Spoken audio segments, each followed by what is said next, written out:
président Kabila a joué le drapeau à Congo, a payé le président de la République. Le président Kabila a joué beaucoup de Mikondi à Mboka.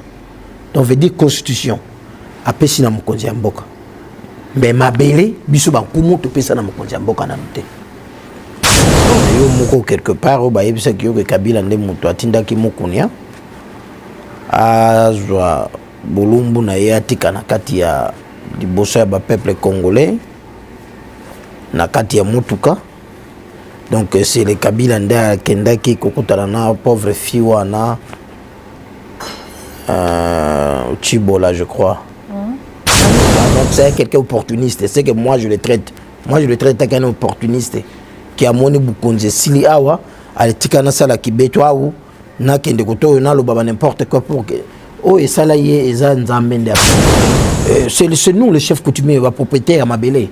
Donc au kito mata oza obligé il y a coopérer avec nous parce que si au solo li na ba chef coutumier au soit na ba na ba pasteur. Tous les pasteurs ont un chef coutumier, Sikauta. Tous les présidents de la République, policiers, soldats, tout le monde a un chef coutumier, Sikauta. Donc le pouvoir traditionnel, c'est un pouvoir qui est naturel, ou t'es pas en Zambé, où on a obligé de respecter le pouvoir traditionnel. Na vie faut reconnaissant. Le long où on a TV à l'obake, maman Olivia Sunga était na libala nae. Mais ce n'est pas quelqu'un qui croit dans ma caméra qui alléluia amen.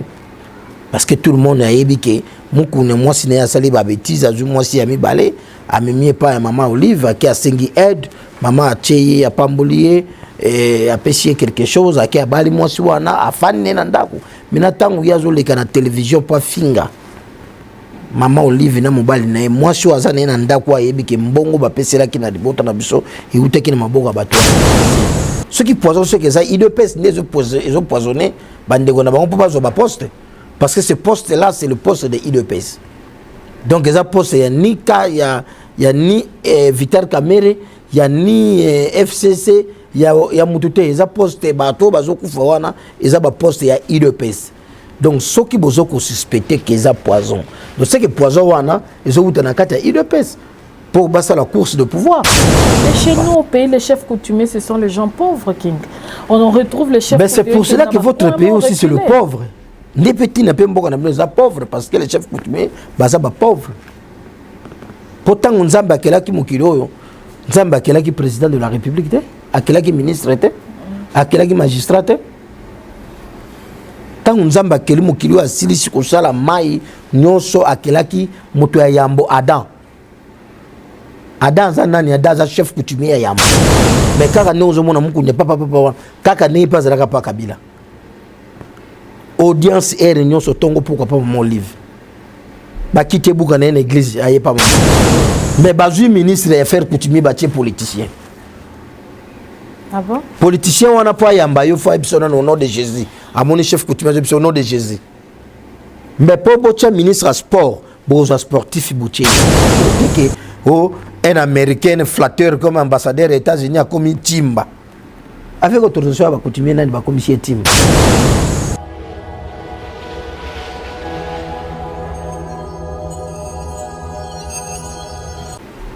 Merci à vous, chers téléspectateurs. Merci, vous nous suivez de partout. Vous nous suivez en Europe, vous nous suivez en Amérique, en Afrique, dans vos maisons, dans des hôtels. Nous sommes là, Anita Show, toujours là pour vous informer et vous faire découvrir les têtes qui sont ici en Afrique du Sud, précisément pour l'instant, parce que avec le temps de confinement, donc je ne me déplace pas encore, mais je vais, avec à la longue, je vais aller partout dans le monde pour vous faire découvrir des Congolais qui ont émergé dans leur vie, qui font de bonnes choses pour l'intérêt de notre pays. Aujourd'hui, Anita Show va vous recevoir un monsieur, un grand monsieur de notre pays que vous avez connu à l'époque, nous l'appelons le King Zombie Fabrice, qui est aujourd'hui le chef coutumier. En même temps, il est ambassadeur pour la paix. Je vais déjà le recevoir dans cette émission. Bonjour King. Bonjour Anita. King, je te reçois aujourd'hui en tant que Congolais premièrement, et puis je te reçois en tant que chef coutumier, et nous allons aussi évoquer du côté de l'ambassadeur pour la paix. Alors j'aimerais votre impression. D'abord, vous avez commencé à saluer toutes les personnes qui vous suivent en direct de Congo Mikili, partout dans le monde. Un petit mot aux Congolais.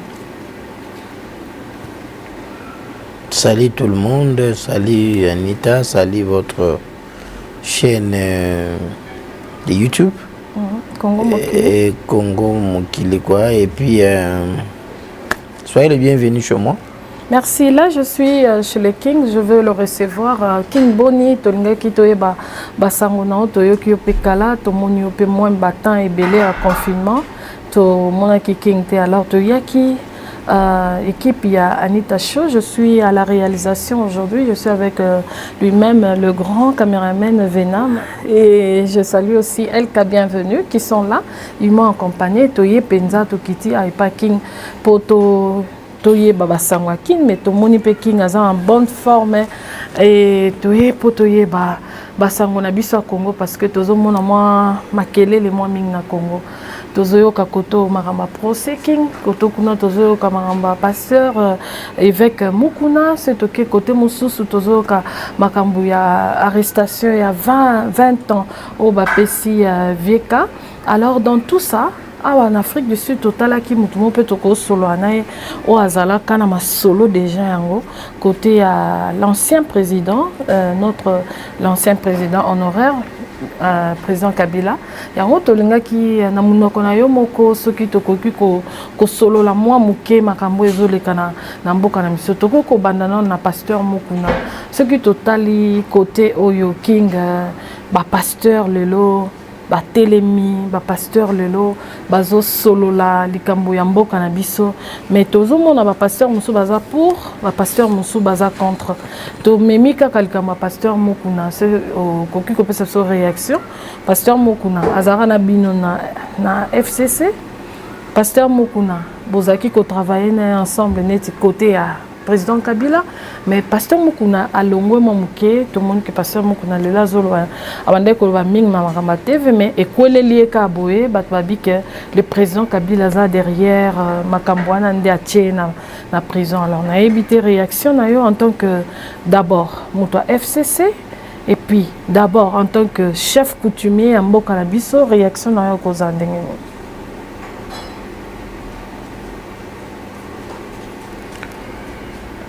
Bah, yoza journaliste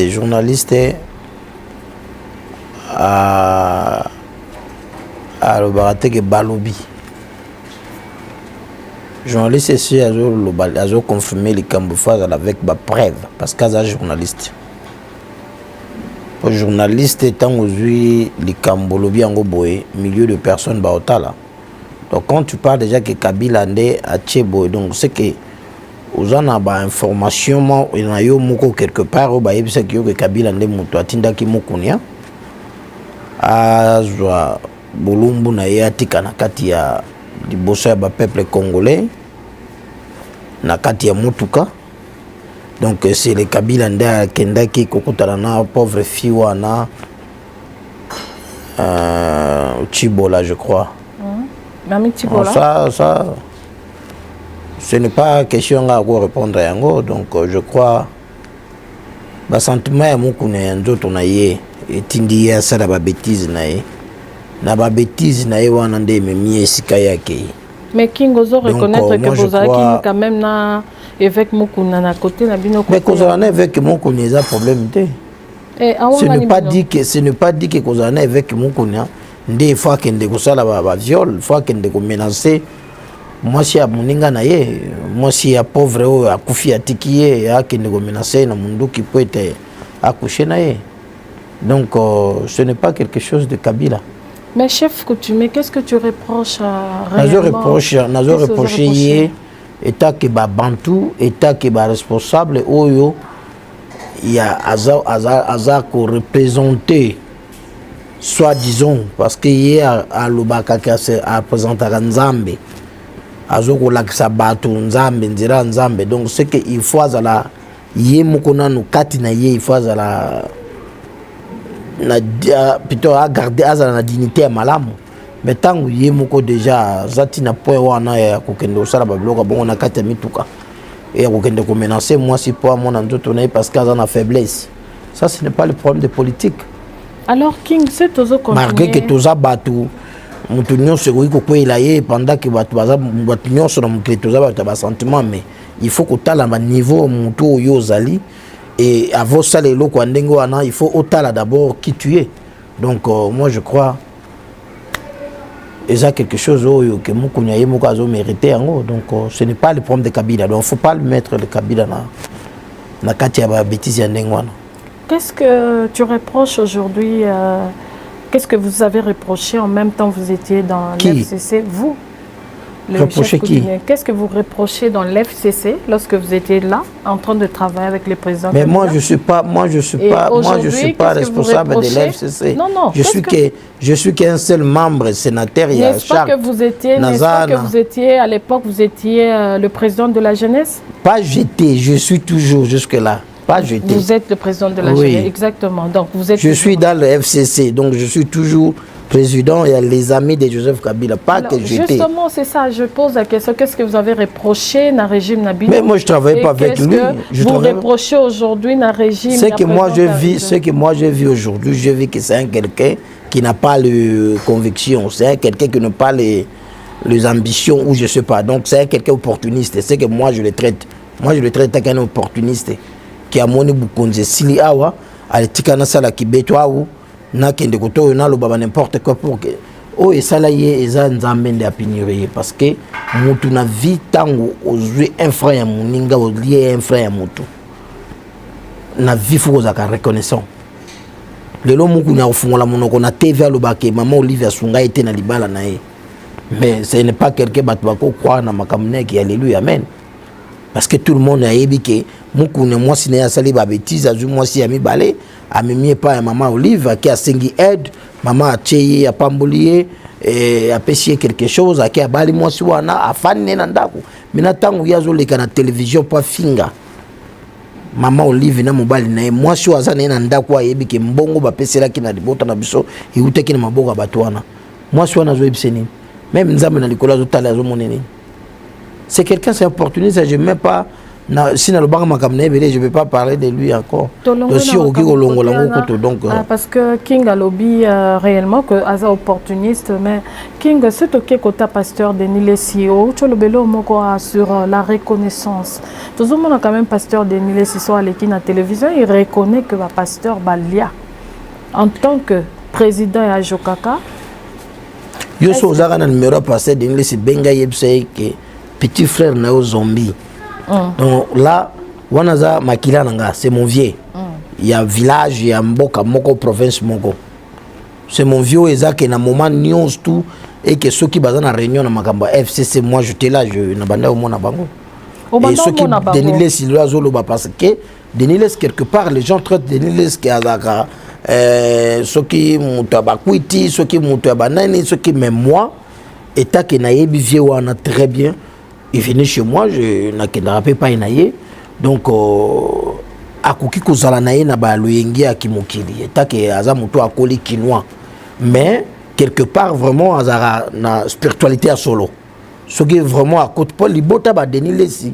Et ça, famille Mokoboye, ba bota mana do Mokoboye Makambotali spiritualité. Et ça la même na Bokoko, et ça la même na Bonzambe. Et pas na Bango. Donc, c'est quelqu'un, Azolo Bamakambo, qui a sentiment. Azam Moutou a fandi, à réfléchir, à moni que non, ce n'est pas normal. Comment Moutou Moura Sal Sabiso, son gabiso, n'a pas moment autre, qui après aller, bou, n'inga na bango moko, au coup, tabandego, leke la bango, n'a pas mivé. Pour moukou, n'a pas tabandego, leke la bango, n'a pas mivé. Ah bon? Bango, koutubano, ya mingi pa ya mamate. Mais kaka ne ozo mona moukou, n'est pas papa, kaka ne pas zalaka pa Kabila. Audience et réunion sur Tongo, pourquoi pas mon livre? Bah quitter boucan une église aïe pas mon livre boy aïe pas moi si même kobale là moi si aïe pas mon livre après mon nani amoni abimi na TV à lobby non c'est pour cela Denis Lessi est en train de dénoncer ça. Donc c'est quelque chose où Denis Lessi attendez quelques pasteurs paix à Boyko Bimisa Baronio sommet il y a eu un groupe de pasteurs Monsieur Zombie au bayaki baye penze panaye que King bazwa pe mbongo ba paquet est-ce que King liboswa caméra ya Anita Show mais pourquoi on a fona banda otanga ba komba bato kotanga comment confirmer que bazwa non confirmation c'est que oui je dis que tant babada ko ya na ba bureau ya FCC ya MP d'abord même pas FCC na MP na bureau à MP na tant bazwa pas directeur de cabinet à président de la République. Il y a un moment peut-être où les gens ont moni bango donc parce que le président de la République à l'époque, Joseph Kabila, à Salaka, na kati ya ba bureau na ye, a créé plutôt ba branche, il y a ba pasteur, il y a ba coutumier, il y a ba tout ça, tu vois. Donc il travaillait comme ça. Et d'un côté, ba pasteur, tous les pasteurs, il y a Nzambi à Kinshasa. Bango news tout babanda ko bunda même pour mbongo Denis Les Sazo bisabino yango babunda pour mbongo mais c'était quoi la cause parce que na moni Denis Les Sazo deux fois ba question zo échappé peut-être c'était quoi réellement la cause ya ko bunda c'était à cause ya pakia mune na mbongo ba pesa bango de ba kabwana ki ou bien c'était à cause ya mutawole ki leadership ndenge bon parce que ngana zala kité na kati ya communauté na bango na zala kité na kati ya il y a une réalité, mais c'est que moi je sais, c'est que Denis sait que tout ce que Denis c'est vrai, donc je suis désolé, donc c'est ça. King, alors différence ni lelo aux sala na régime ou ancien régime na régime en place na ndenge ozomonela à l'époque on voyait que le président Kabila bandé ko regroupé ningo ucholoba awa il y a eu de chefs coutumiers il y a eu aussi de pasteurs bandé ko kamba bango est-ce que dans ces régimes en tant que vous reconnu le chef coutumier est-ce que vous appena lingomba la bino moko déjà présent et mbabino? Bon, écoutez, un pouvoir traditionnel, il tambolera toujours un président en place. Donc, il tambolera toujours un président en place. Est-ce que dans le régime, on peut vous reconnu déjà officiellement? Parce que tout le monde déjà... Non, bien sûr, nous sommes obligés à cause de la... Il y a qu'il faut la reconnaître. Nous sommes déjà reconnus depuis Mugili Banda. Mais il travaille toujours avec vous en collaboration. Est-ce qu'il y a... Le travailler, moi, je peux dire non, parce que moi-même, je n'ai jamais été reçu par le président de la République. Mais ce que je sais... Il y a une organisation, Alliance Oyo Yaba Coutumier, où il Salama depuis 1959, où il y a ANATC qui est Alliance Yaba Association Yaba Chef Coutumier sur le Congo. Donc, s'il y a un problème dans la présidence et que le président en a besoin, il y a conseil Yaba Chef Coutumier, je crois, on est là. Donc, ce cas Bengi, Chef Coutumier, on a pas plutôt conseil. Donc, le chef coutumier. C'est nous, le chef coutumier, le propriétaire à Mabélé. Donc, au Kito Mataoza obligé de coopérer avec nous parce que si au solo, il y a un chef coutumier, au Soana, il y a un pasteur. Tous les pasteurs ont un chef coutumier, Sikaouta. Tous les présidents de la République, policiers, soldats, tout le monde a un chef coutumier, Sikaouta. Donc, le pouvoir traditionnel, c'est un pouvoir qui est naturel, où tu n'es pas en Zambé, où on a obligé. Il y a qu'à respecter le pouvoir traditionnel. Donc, on a obligé à coopérer avec le pouvoir traditionnel. Parce que le vrai garant, il y a garant, il y a peuple ou vrai responsable. Il y a tout le peuple où il y a Zanakati Mukili, c'est nous le chef coutumier. Donc, moi, je peux dire que la différence est exacte parce que le président a côté na coup d'état, a côté na élection. Donc, à côté na kati ya maponomi. Tant à côté na kati ya maponomi, c'est qu'il faut alanda ndenge oyo ya kutaki muninga na ye atira ki likolo ya mesa. Donc, Joseph Kabila, ce que moi je sais, Joseph Kabila a fait valoriser les chefs coutumiers, bien sûr. Joseph Kabila a kutaki biso ba chef coutumier na loi moko boye bagazika oyo botolaka bokonzi ya pouvoir traditionnel oyo botolaka mabele na biso bankumu ya Congo. Mais Joseph Kabila n'a pas sima ou en 2015 avant Kendiawa. Joseph Kabila qui a été voté loi 4 oyo na assemblée et ko diviser maintenant libala ya politique na coutume. Donc veut dire à zongse biso mabele. Donc c'est quelque chose où ils a très important. Moi je peux dire que Joseph Kabila a fait pour les coutumiers. Mais ce qu'il faut comprendre aussi notre président actuel. C'est à peine une année. C'est à peine une année. Donc, je sais qu'avec le moment, il va comprendre que les chefs coutumiers sont très importants pour Namboka. King, à peine une année, c'est vrai, mais nous avons remarqué qu'il y a beaucoup de morts tout autour. Il y a président de la République. Est-ce qu'il a raison? Il y a peut-être un manque qui a collaboré dans le chef coutumier ou peut-être un manque qui a regroupement, il y a un pasteur, des autres, que instabilité, mon koboeza. tout autour du président. Alors, je ne sais pas en tant que Yomoro chef coutumier, et le Konini, Tambo Solo, la binomo Bomoni, est-ce que problème est en Katia présidence, on a Bomoni et le Konini, peut-être un message, on a. Oui, ils ont Katia présidence, c'est Zanzambe, où est la Kanzambe? Le chef coutumier pas Koufaka. Donc, où est la Kanzambe? Donc, moi je crois ce qu'ils ont là-bas. L'ancien régime peut faire tout autour, il y a président Kabila et Belé peut faire bon. Bon, écoutez, il ne faut pas comparer président Kabila à président Tshisekedi. Et au moment où le président Kabila, tout le temps où le président Kabila allait ici, il n'y avait pas de pandémie comme autre là au moment où. Une pandémie autre où il moment où il y a le président Tshisekedi. Donc si c'est vrai, les gens là où ils ont koufa dans la télévision, même lui-même le président de la République a confirmé qu'il a koufa dans la COVID-19. Et alors comment nous on peut dire qu'il a koufa dans la Moussous? Donc moi je pense que le voyage mingi au présidence non, pourquoi seulement la moi je crois ceux qui poison ceux qui besoin acquiser nani et puis l'intérêt nini au bazo tira batouana ba poison pour nani a bénéficier ceux qui poison ceux qui ça IDPS ils ont poisonné bandego na bango pas ba poste parce que ce poste là c'est le poste de IDPS. Donc les poste il y a ni Ka il y a ni Vital Kamere il y a ni FCC il y a mutute ils ont poste bateau bazo kufa wana ils ont poste il y a IDPS. Donc ceux qui besoin qu'on suspecter qu'ils ont poison.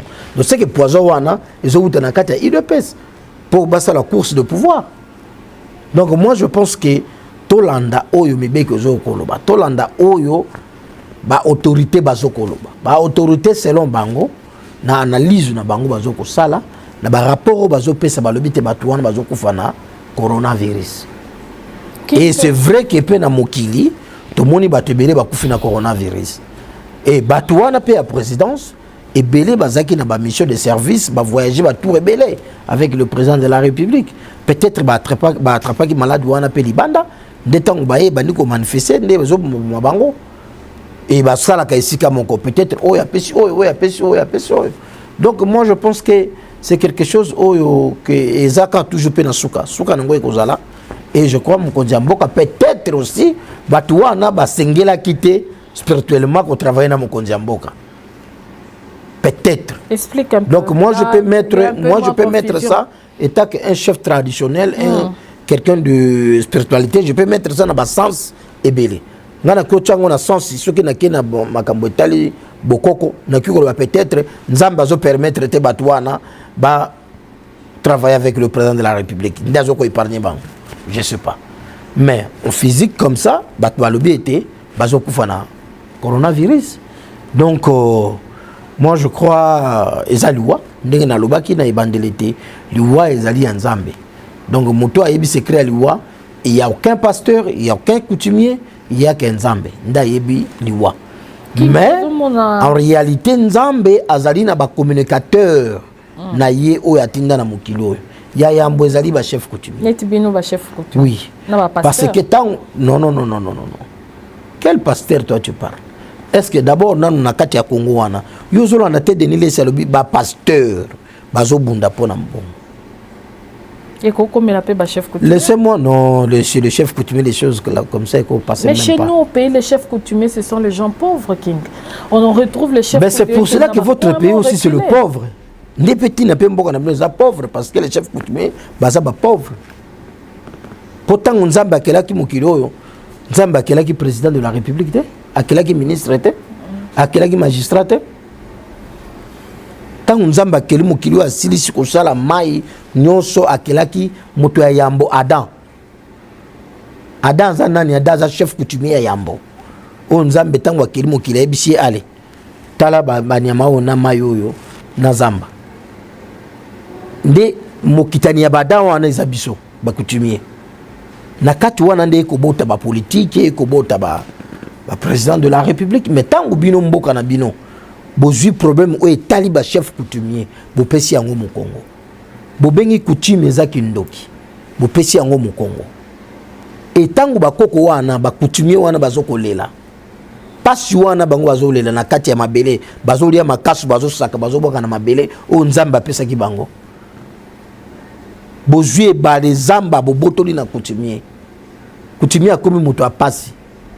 Est-ce que vous pensez que Mboka Ngoy est malade? Même à ta président de la République a sali ba effort.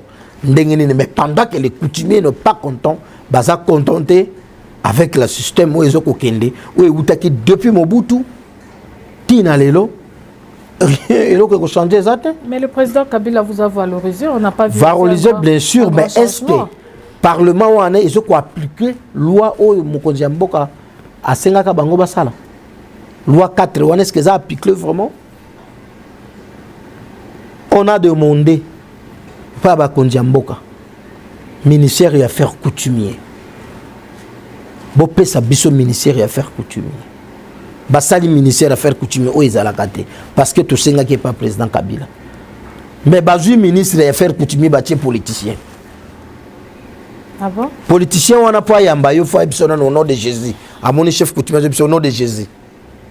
Mais pour bocha ministre sport, boza sportif boutier. Pour besoin ministre de la santé, besoin un docteur, botier. Pour besoin ministre de l'éducation, besoin professeur, botier. Mais besoin ministère des affaires coutumier. Donc il y a un chef coutumier, besoin un civil mokoboye, un secteur gimikulu, besoin botier wan. Donc si je comprends bien, King, vous êtes très fâché dans nos communautés coutumiers, vous n'êtes pas vos appénants et sengoté. Est-ce que Congo est qui a quelques bâtiments boye qui kotika bango na Congo? Non. Congo est motonios. Mututu il faut se retrouver na o nzambe apesi. Par wana ya pouvoir traditionnel, ndenge nzambe apesa yango ba congolais nous sauter apesa un groupe de Congolais, il faut la respecter. Donc il faut le chef coutumier na Congo ba sentir que baza na valeur. Il y a des images, de chefs coutumiers, si tu veux, venant pour passer, ils mangent, les chefs coutumiers,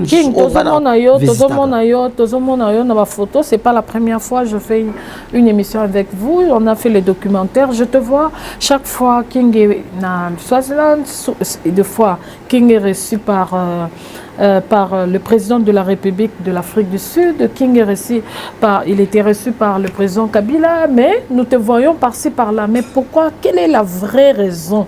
Il chef coutumier te pénétrer dans la présidence. Bacal les alliés ou bien c'est? Il n'y a pas de bacal.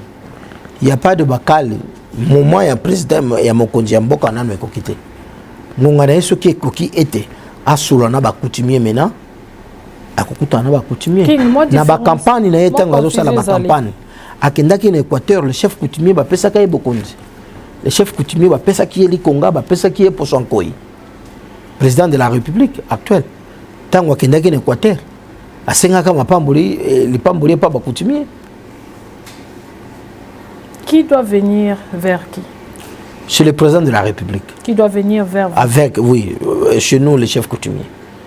Parce qu'il faut que même Moutamout Etienne Tshisekedi, qui est notre papa, qui est son âme repose en paix, a éouti la famille à Bokonzi. Donc, l'actuel président de la République, moi, on a besoin de coutumier. Moi, on a capable papa. Donc, président de la République, il faut fanda. Alors, non, ce qui n'a pas coutumier, nous sommes à mon côté. C'est que province par province. Na sala ba descente ya ba province par province na kende kukuta na ba coutumier po ete ezala na ndenge ya mbiringa te pamba te alliance na biso ya ba chef coutumier président na biso ya alliance et puis organiser ça qui a ça na président de la République tournée de la République démocratique du Congo mobimba chaque province ba coutumier po te ekota na kati ya mobulu te ba coutumier le kuta te lokola ba difima ba se retrouver te na Kinshasa. Donc c'est que il faut président de la République voilà nazo kenena bandundu et banani baza ba vrai chef coutumier na bandundu banani mena ba koyamba na bandundu ayeboye akuta na ba coutumier ayoki doléance ba coutumier akei na ba Congo ba vrai coutumier ba Congo akuta na bango parce que alliance na biso nde ezoko kamba ba coutumier nyonso ya 26 provinces ya Congo ils a bien organisé. C'est amena ba conseiller à Mokonzi, ba sunga Mokonzi Mboka, ba ebisa été, c'est bien être avec le pasteur. Mais les coutumiers, c'est très important. Dans beaucoup d'Afrique du Sud, il y a des manches dans la Sabino, au moment où on a maposa, comment que n'a pas moninga nanga roi Tony, na venda, akokende kuna akei kotambola parce que bakutumi baza ba représentant ya Nzambe. Politicien nyonso ya mboeta keni na maponomi ayaka kosenga bakutumie. Pasteur nyonso ava ton église na kati ya village il faut ya kosenga pa nanga coutumier. Et coutumier a joué péché yo permission tonga église mabele yango na tonga église. Ozio tongi église lobby kaka yo wana susu na kati église wana okomi koteya batu ke coutume za kendoki. Soki za kendoki pourquoi na kotorizo tonga na kati ya mboka nanga. Pays sans coutume c'est un pays pourri. Donc Congo na biso wana pour eza la respecter, pour eza la kemboko teke oh un américain flatteur comme ambassadeur des États-Unis a commis timba. Avec autorisation à coutumier nani ba commission timba. Or que mboka wana soki coutume eza respecter même pour soi mundele akobanga yango. Ndenge awa babanga ka yango. Parce que awa ba coutumier bazana tout un parlement. Oh l'état tonga na chaque province na ba chefferie nyonso bazana ba parlement. Ba coutumier awa zana droit ya ba garde corps ya ba policier ba mituka ya ba blue light donc policier zana droit coutumier zana droit ya motard ya la police. Mais si ko tozomona na mboka na biso bazo reconnaître penza bino nanu te ba chef coutumier mais tozomona yo soko zo kende na ba bisika honnête bazo yamba na ba roi mususu avec beaucoup de respect na qualité nini ba yambela yo na qualité que grand chef coutumier roi Congo. Et en plus une qualité que naza na mandat oyo Mwami Munongo qui est notre président ya alliance a pesangai mandat état que nazala molobeli comme chargé de mission et affaires coutumier congolais ya ANATC et valeur wana libanda comme bazana kati ya valeur ya bokonzi nde bakoyambanga na valeur wana mais yambo d'abord eza parce que nazali mokitani ya roi mini Congo. Congo, quand on parle de Congo, c'est nous, le Basuku, le Né-Congo. Mais qu'est-ce que tu veux expliquer par là? Parce que je veux expliquer que Combo et Congo, c'est nous. C'est moi. Congo, mini Congo. Mini Congo. Donc Congo, Combo na yezalaki Combo ya mini Congo zalaki Congo. Tango mondele ya tuniye Combo na nani? Alobi mini doit dire ngai Congo. Ndesika Combo ya mboka Congo euta. C'est en quelle langue ça? Na Kisuku. Kisuku. Donc si on peut comprendre, vous avez parlé de mini Congo vient de quelque part de la province du Bandundu. Non, non, non, non. Mini Congo vient pas de Bandundu. C'est le mini Congo qui a fait Bandundu. Mini Congo a outa na Kola. Kola est en Égypte. Mini Congo a outi na Kola. Ayete mbaza Congo. Afani na mbaza Congo. Mbaza Congo tango abundi. Abimi mbaza Congo. Ande akei kokati satia akei kofana na Bandundu. Na Kwilu. Soko yoki pai kokila. Akei kuna après akei ko s'installer na Mpesi. Mpesi ezali village nanga. Mpesi ezali capitale ya Basuku. Sika Basuku bazala capitale na bango. Donc ce qui te continue na histoire ya mboka peut-être émission na yo et aussi la lobby. Mais je voulais seulement vous dire que Congo wana batu ya yambo bakonzaki yango ezali bankumu. Eza ba chef coutumier. Donc un message aujourd'hui peut-être que namoni kinga pesa message moko na bana mboka o nyonso bazi opportunité certainement message ko comme la tiba conseiller tiye moko mokonza mboka apparemment que bozo ima mingi na côté bino ba chef coutumier boza na accepté par présidence. Ils ont raison. Bon écoutez, na ogigo kota na kati ya makanisi ya mokonzi mboka te. Premier citoyen ya Congo est président de la République. Moi ko kota na kati ya makanisi na mingi ezate. Ngonga peut-être o mokonzi mboka yebete akupesa ngo pa ya bakoutumier kozala. Donc ngai na kosenga pa ya mutu te. Na kopesa be pa message pa mutu te. Mais o eza important. Eza ke mokonzi mboka ifa yeba ete. Ba pesa ye beaucoup de konzi à Congo. Pas ya Kabila, président sortant. Tango basalaki remise et reprise. Président Kabila a joué le drapeau à Congo, a payé le président de la République. Président Kabila a joué beaucoup de Mikondi à Mboka. Donc, veut dire constitution. A payé le Mikondi à Mboka. Mais ma belle, biso ba kumu to pesa na Mikondi à Mboka na noté. Oh, ça c'est un très beau message alors. Ma belle, ba kumu biso, ba chef coutumier, to pesa ka yango na Mikondi à Mboka te. Politiquement, Mokonzi Mboka a qui continuer à Mboka. Mais traditionnellement, tout ce qui a coupé ça Mokonzi Mboka ma vérité. Mais comment ça se passe? Il faut au président Nenga Lukabino aye. Yo talaka ngote na 2011 tant Kabila l'équipe président. Mais kako rappeler. Na 2011 tant Kabila l'équipe président, bankumu ba yaki ba pesa kiti. Cela veut dire c'est quoi? Cela veut dire tant Mokonzi Mboka partout dans le monde. Tant Mokonzi Mboka a joué Bokondi. Il faut coutumier chaque province. Il y a un symbolique qui a pouvoir ya Mboka na bango. Aya pour remettre Mokonzi Mboka. Cela veut dire aya couper sa population na nyonso ya village et pas ya Mokonzi Mboka. Parce que ngana basuku. Ceux qui n'ont joué pour son anga ya Lyon, n'a joué na mbela mpoko nanga. Na juina yemba nanga yemba ezali masque na biso basuku na juina pemba oyo mini Kongo atiaka bakonzi nyonso na ye pa mokonzi ya mboka na ye ko représenter peuple suku nyonso na pesi yango na mokonzi ya mboka tango musuku nyonso afandi azotala na TV amoni ete mokonzi na biso akei ko pesa na mokonzi ya mboka signe symbolique na biso ya bokonzi na biso. Cela veut dire que na remettre mokonzi ya mboka province na ngana. Politiquement, d'abord ça commence par le vote. Peuple congolais a voté.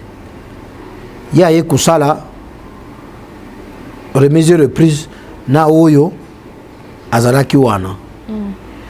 Sikoyo Yambo et Sikaya important makasi comme ils ont maintenant pas le religieux qui va prier voilà non ça c'est le président de tous les Congolais, c'est le président des pasteurs, des chefs coutumiers, de tout le monde. Est-ce qu'il faut que tata maman ya batouana nyonso ça ba coutumier? Mais président de la République azalaki na faute té. Na mokolo yo ya mabongiso miwana parce que moi j'étais là. Présidence ya ba coutumier ezalaka wana. Mais comme qu'est-ce qui s'est passé comme tozalaki na secrétaire général moko ya Moyibi ya Lokuta qui a fabriqué ba faux chef coutumier ndeto telemelaka liste wana ya ba faux chef coutumier et te ba remettre mokonzi mboka biloko ya mabete. Et c'est là que yaki ko sala que na veille wana toyokana ka malamu te et sala que te lobi nango mokonzi mboka azala na ba coutumier ba remettre ma belete. Mais tout ce temps-là, pourquoi? C'est pour cela maintenant, bah vrai conseiller à président de la République. Conseiller il faut pas passer dans mon côté, mboka zete. Au monindenge eloko wana erataka. Qui va coutumier les jours wana ba pesa kayo ma belete. C'est que ça là est fort. Obengisa ba coutumier, ndenga zo ko bengisa ka ba magistrat. Ndenga zo bengisa ba militaire. Ndenga zo bengisa ba policier. Denge fois bengisa ba tata na bango eza biso ba coutumier. Kaka ba tata wana mikolo bomoni ya ba pauvre wana, ya ba ndoki wana bo bengaka. Nde baza ba très important pour na mboka Congo. Ba tata wana ba pauvre tozali ba coutumier.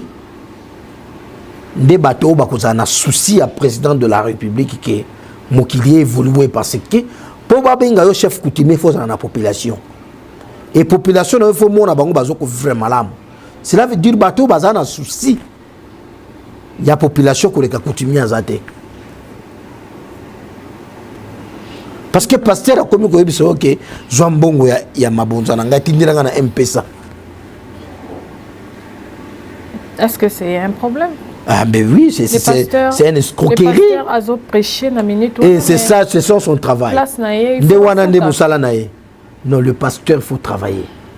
Pasteur, oui, qu'on soit église, comme compagnie, non. Et c'est pour cela que les jeunes Congolais, bazozong asima. Na place que pasteur a libéré Batouba Kindeko Sala, pasteur a zoko kanga batu na ba prière il y a une semaine. Rwanda, c'est kanga ba église. Qu'est-ce que tu peux dire par rapport au pasteur ou à sa politique? Parce que j'ai reçu un autre pasteur qui a dit qu'un pasteur ne peut pas faire la politique. Mais en tant que king, qu'est-ce que tu peux dire? Écoutez, pasteur, c'est un tout simple. Pasteur Azan est un tout simple. Pasteur Azate ou Sokite, pasteur Azat simple. Il peut faire ce que. Pasteur faut travailler. Nous avons aucun péché de l'Oba Nzambe à Keikoloba. Pasteur Azan a été. Beaucoup de ça, pasteur était le coup là. Soki, non. Pasteur Azan normal. Moutonio, d'ailleurs, Azat pasteur et pas inaye. D'ailleurs, écoute, prière au Yomoko Saka na kati ya chambre na yo. Na oki na usa na église, ya chambre no eleki makasi ya église. Pourquoi le chef coutumier dit ça? Parce que il y a eu des pasteurs qui sont venus vers vous, yo popé savoir moi Lupemba. Quel Lupomba? Benga na pesa moto tout Lupemba. Parce que Nzambe a pesa yango. Il y a eu aussi des pasteurs. Je parle pas de pasteur qui est pasteur, il y a pas, non. Moi je dis ceci. Saint-Esprit, quand on parle de Saint-Esprit, Saint-Esprit. Donc c'est quelque chose de calme, Saint-Esprit. Aya que c'est calme. Saint-Esprit aya que c'est a venu mon côté 15 églises, Nzambe, Tata, Sunga, Bengana Moulimo. Mais ça c'est les conneries. Depuis to banda ko Bengana Moulimo ya kufa na Congo, bangwana na présidence pour te comme kufa chaque jour. Ndiye pesa kakanda pa Nzambe. Nzambe, Tata, Sunga, Biso, Boye. Msala izo yate. Mboka izo kende liboso te. Be photo sosola. Il faut bozonga na bokoko na bino. Faut ba coutumier mitema na bango za ya kofungama. Faut ba coutumier batonga bandaku ya valeur. Faut ba coutumier bazana ba mituka ya valeur. Faut ba coutumier bana na bango bazala malamu. Et c'est là que l'importance ya mboka wana. C'est là que mboka wana eko évoluer parce que batata wana batu wana nyonso miteme kofungama. King lelo tomoni sous procès ya Vieka, tomoni que ba pesier 20 ans ya prison. Biso nyonso total procès wana je crois bandeleti na ndenge et comité na niveau que akangami. Et puis, affaire, il y a 59 millions, si je ne me trompe pas, à un Ibalin. Alors, en tant que chef coutumier, en tant que moi, Namboka congolais, et le Roni par rapport à moi, injustice, c'est allé ou bien ça? Injustice comment? Batu ya mibeko. Batu ya mibeko. Batu batanga kelasi wana kolekanga na yo. Nasuka balobie etaza fautif. Ba condamné. Maintenant, ce que vous êtes urbain. Et bon, on a Libanais, on a Joachim Bongo, Yamboka, la biso, yozo, ozo le blaba chef coutumier, méthode. Quand c'est Joachim Bongo, Yamboka, na bino, parce que bino mokonde bo pesa qui est. Est-ce que Libanais a qui au côté na kati ya poche ya banque centrale là Zombo. Ndeni Libanais wana fandega ebaki ke bino bozala 59 millions moko bozolo ko mutu bo pesa. Bino mokonde bo benga ki esiko bozoko Libanais abatu bozoko condamné. Bo condamné pourquoi? Tant que vous avez bana na bino moko ba ingénieur banda ko wana bozo somba na Turquie bano ba koya ko bazo bano bazo kangisa ngo maboke wana na kachat est-ce ça ba libanais ça ba congolais libanais ba toza na problème te bino nde bobenga ki bo pesi. Non, le problème c'est le congolais lui-même. Oui. Donc le problème des congolais donc les congolais il faut mutema mabe to tika. Faut to tika mutema mabe za na sukate.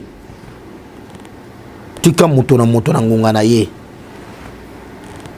Soki ngonga oyo Nzambe na bakoko balobaki ete veka esika na ye kozala boloko. Bakoko na Nzambe bakumusama. Mais yeba ke boloko pe eza nango te liwa. Simoki mbangu pe afandaki na boloko abima. Mandela afandaki na maboloko abima. Donc Vital Kamerhe aza mobali. Ngana koyebiseka ete aza mobali. Mwasi na ye, bana na ye, mama na ye, libota na ye, ba collègue na ye, parti na ye, botika yete. Beau fortifié toujours. Aza mobali. 20 ans, tant que la journée moko wana, et ça sous 20 ans. Donc on fait aussi faire que tant que babota qui est, un jour après il y a 20 ans. Dès le loi qui 50 ans, 60 ans. Donc c'est que 20 ans on a pas gagné koka. Ce qui ont nzambe na ba koko bazo bon semelaye et kozala après 30 ans oyo mukili lobby. Donc c'est que kosala makande wana. Donc comme il presque na fin, peut-être que Anita Show a cette opportunité, des messages très important. On a que pesango na tout niyo to na cette opportunité et puis ça améliore ce que ko pesango na caméra Anita Show. Message za ki ba congolais tous ensemble. Congo ils en a besoin de la uni. To soutenir mokonzi mboka. Oyo nyos tout aux na mona libanda to mema ngona kati ya mboka. Mokonzi mboka wana zaki élu par les Congolais. Ce qui bateau peka fuba sunga ba Congolais. Ba biloko wana ya kofinga ya ko bwakela mokonzi mboka mabanga ezana tinate. Donc ba Congolais nyo sika bozali boso ba effort na bino bo porter ngo na mboka pete mboka kende liboso. Et na kosenga aussi na mokonzi mboka aza na motema ya tata posi ya komitata ba Congolais nyoso. Aza na motema ya tata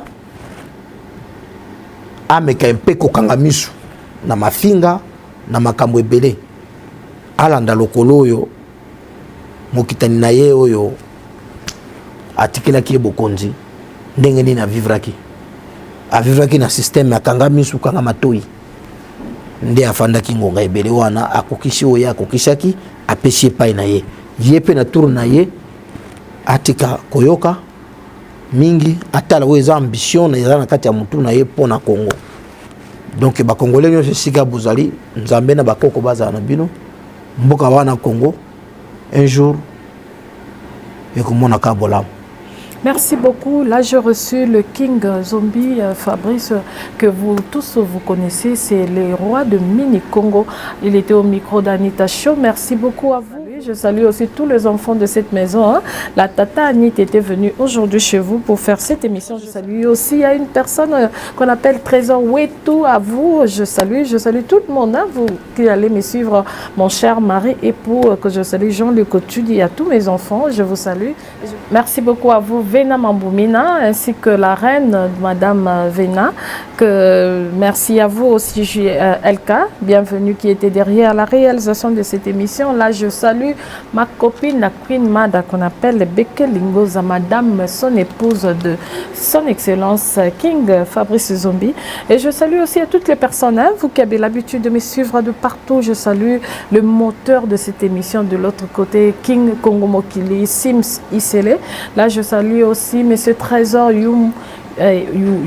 ouais, je salue à toutes les personnes vous qui êtes en train de suivre Anita Show. Je salue mon Jean-Luc Otudi, qui est le cher époux de Anita Show. Merci à vous, hein, mes enfants, merci à vous qui me suivez de partout. Nous vous disons à la prochaine, à la même heure et avec Anita Show.